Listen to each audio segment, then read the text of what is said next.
Hello, my name is Tamara Bertram and I am the viola coach for Northern Valley Youth Orchestras.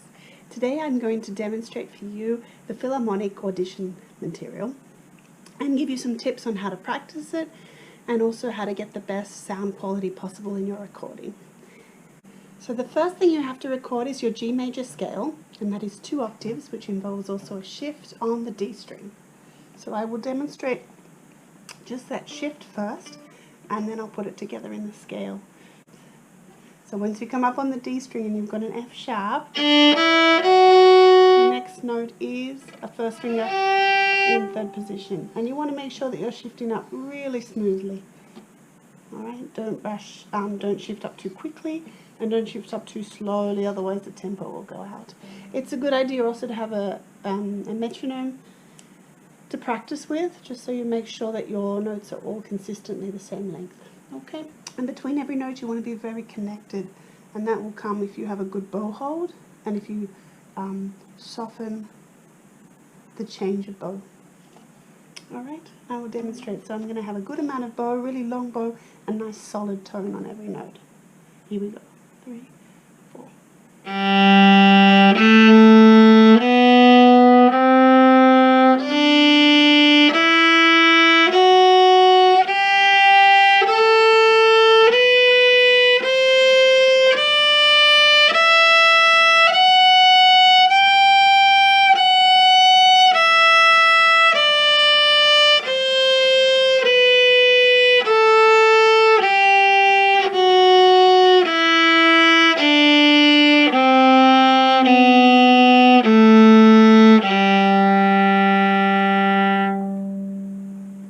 Good, and it's important just as you practice the shift going up,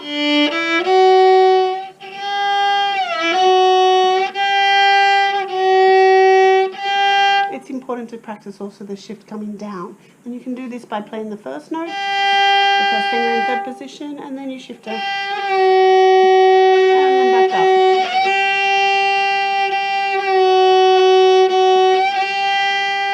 Once you think you've got that smoothly, then you can go back to the D. Alright, and you can try it coming down as well.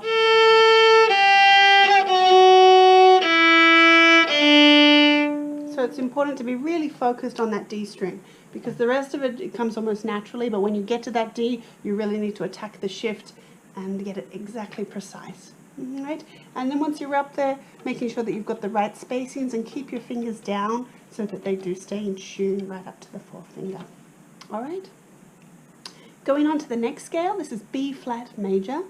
Now you have lots of flats here that you have to take care of. The first one is the B flat, right? That's that low 2 on the G and the low 1 on the A. But you also have your E flat here as well. Okay? And that's the only E flat that you come across because it's just 1 octave. So again, you want really smooth bows, changes between notes very smooth and controlled, and a good sound quality. Also bring out the best resonance you can from that low G string. Ready? 3, 4.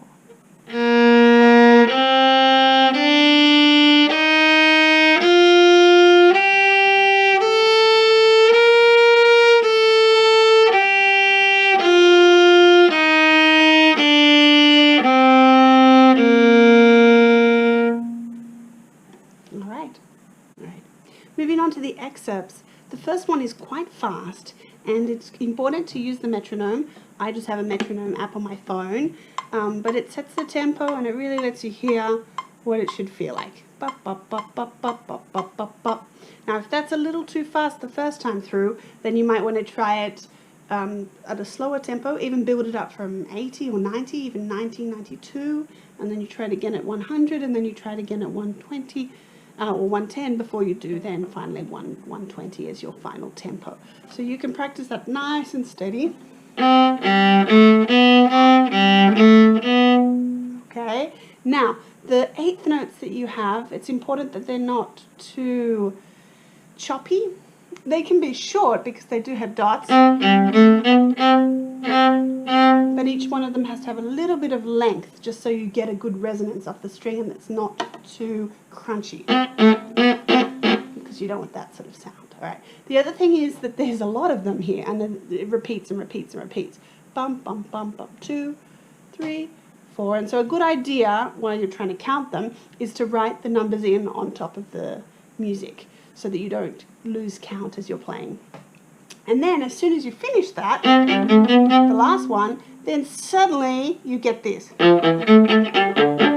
And it's clumsy, and it's not very easy to do those string crossings. So it's important that you're ready for it. So you've done this, and here it is, and it should just come out on demand.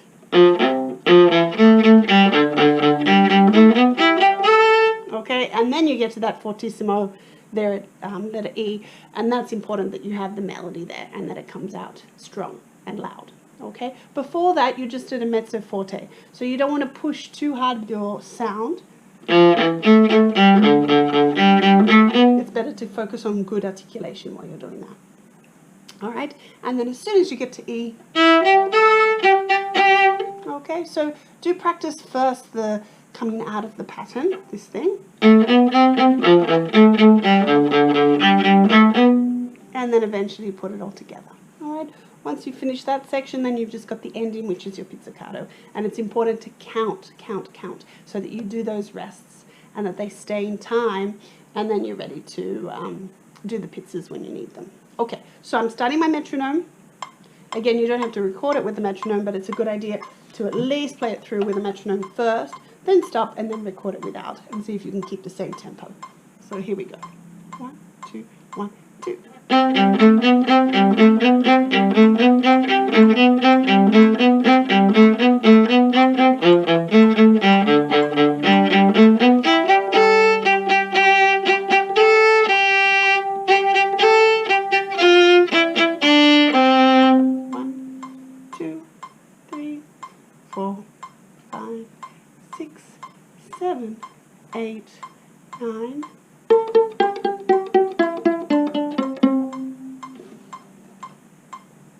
Alright, now I will try that without the metronome playing, but I have that still same tempo in my head. Bum, bum,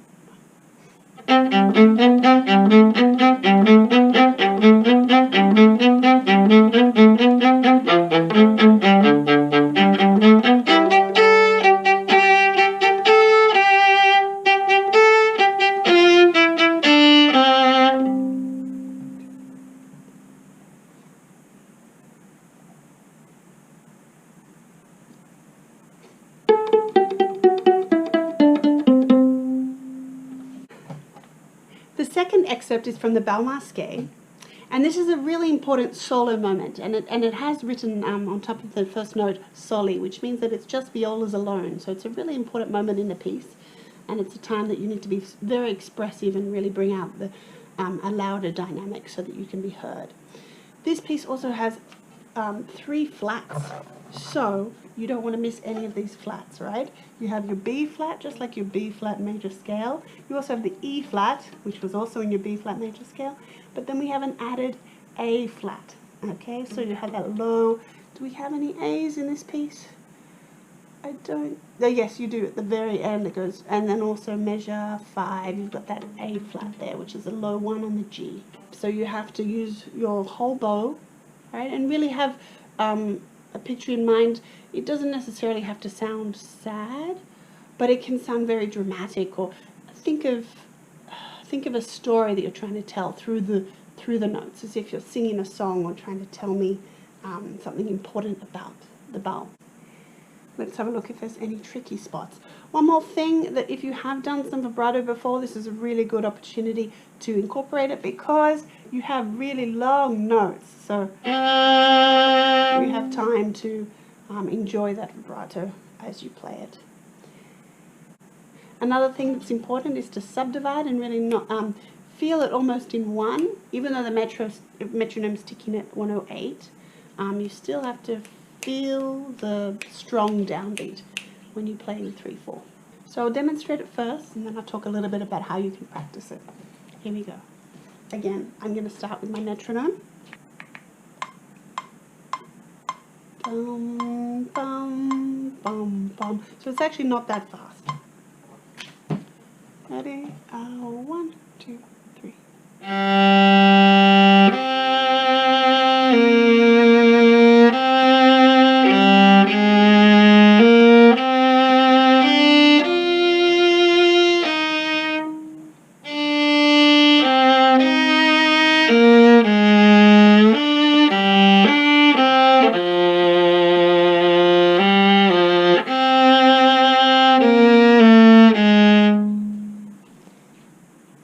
Now, the start of the second line has quite a difficult spot because it's got that A flat, and then you have to stretch up to a D.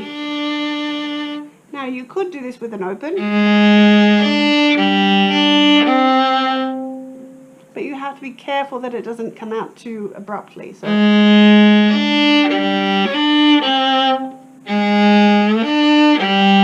if you don't want to do the open D,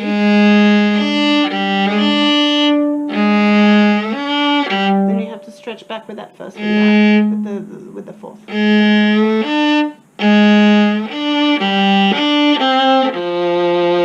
And that will give you a good tone, all right? At the very beginning, this is the first line, careful that you've got one down bow, and then you've got two notes slurred up.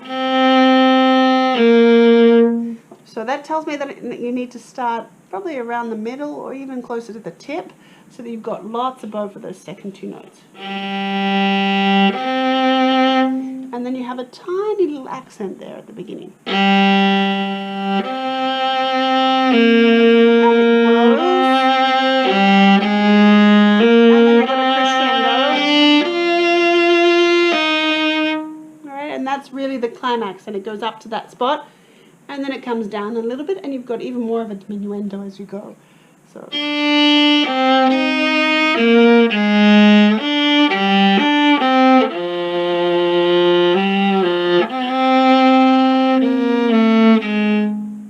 So you want to use very little bow in that last measure because that's where the diminuendo comes the most. Good. So vibrato is one way to make it really expressive, and also just think of speaking the notes out or making them speak with your bow. You can also think of a story that you're trying to tell, whether you're dancing and I don't know what's going on in your story, but you can think of something. Otherwise, another way of making it expressive, this is from a technical point, is to use a lot of bow. And I can use no vibrato but still have, still do that crescendo with the bow pressure, and making sure that I have a very consistent contact point, so that I'm not too close to the bridge, I'm not too close to the fingerboard, but I have really good resonance and really good sound, and I keep my bow head quite flat to get that. The other thing is you want to keep the intensity in the sound, so you don't want it to drop, you don't want to go and have just a strong downbeat. You really want the second beat as well to have that, to maintain that same consistency and the same strength, the same intensity in the sound. So really sustain the notes is what I'm trying to say. Good. My suggestion is to practice this in sections. So I would definitely do only 4 measures at a time, and you can even skip the first 3 notes and just practice the next ones. And if that doesn't sound as good as you want it the first time, try it again. Until you really catch that that crescendo there. And I think up, down, it's a down. And your strongest note is actually an up bow, and it's that F. Good. Another spot to practice is that ending. Making sure that your chromatic is really clean. You want to do 2, 1, and then on the change of bow, you move the 1 down. And of course, you've got to do this in decrescendo as well. So the last note has barely any notes, but you still got to hear it and make it sound nice. So good luck with all your practice, and I hope you record a good audition. And I look forward to seeing you in Philharmonic next year.